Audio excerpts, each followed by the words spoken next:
Good morning. My name is Craig Morris. I'm with Homegrown Organic Farms. I'm the Category Director for Citrus and Grapes. Morning, Tom Mosley, Homegrown Organic Farms. I'm the Grower Services Manager for Citrus and Grapes. Yeah, we're out here just north of Visalia at one of our ranches. We're going to be looking at some blood oranges shortly, and then we have regular navels, pummelos, and heirlooms as well. Kind of a full gamut of everything to look at today, so we'll show you around.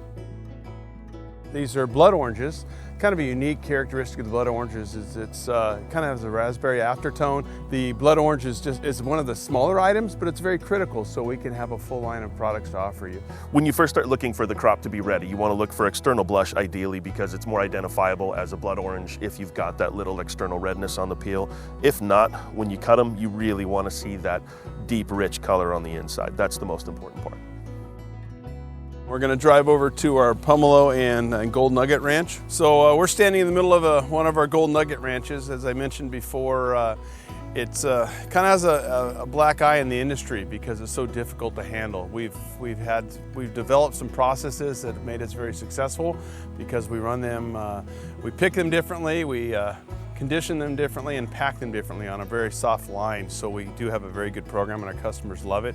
It's uniquely ugly, for lack of a better word. And you can just see by the characteristic of the fruit, it's just cobbly and coarse. It almost looks like a gourd.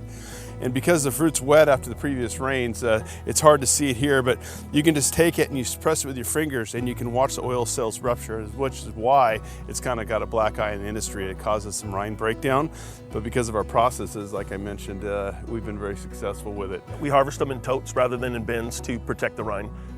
It's a little bit more labor intensive, a little bit more expensive, but it really does help protect the fruit. The Pummelo variety is extremely unique. It is we consider it the grandfather of the citrus industry. It originated somewhere out of the Middle East. We now grow them commercially here in the US. What's unique about it is so many of them are just gifted, and some cultures are believed to give you good fortune and wealth and good luck. The variety we're looking here is called a Chandler, which has a pink flesh to it. I'll cut one for you to see. They're massive, aren't they? So we're standing in the middle of a tango mandarin field of ours. Delicious, delicious mandarin variety. Seedless, usually comes on right around this time and will carry through early spring. Size this year has been excellent. Flavor is earlier, and I think that's attributed to the late summer heat that we had. It's going to be a great season. We're looking forward to it. The mandarin varietal as a whole has been our fastest growing category. It's definitely driving the industry. I would say it's because it's the one piece of fruit that is truly convenient. You can peel it at your desk, in your truck, on an airplane, and not make a mess. And so that's the one piece of fruit we have that's really consumer friendly. You know, water's been the biggest discussion point in the last, 7 or 8 years. And this year, we've had a lot of water and much needed water. At times we think it's too much, but for those of us that have been in the industry for some time and have had a true lack of water, the long-term effects of this are really beneficial. We really need to replenish the groundwater aquifers. That's primary. And if you can see behind us, you can see the snow-capped mountains. That's going to give us water that will melt into our streams and through our canal systems. So we have deliveries to our ranches this summer, so we don't have to use the groundwater. So it's really critical. We have a year like this, and we've been really blessed. Absolutely. And from a field perspective, please be patient with us. We're coming. We're going to get things harvested. We just have to be cautious about your fields and your farms and not doing too much damage. Looks like we've got a great window ahead of us within the next couple of weeks for some sunny skies, and we'll get back moving. Yeah, one of the most unique things about citrus, our best storage capability you're looking at right now. It's not in a cold storage, it's sitting on the tree.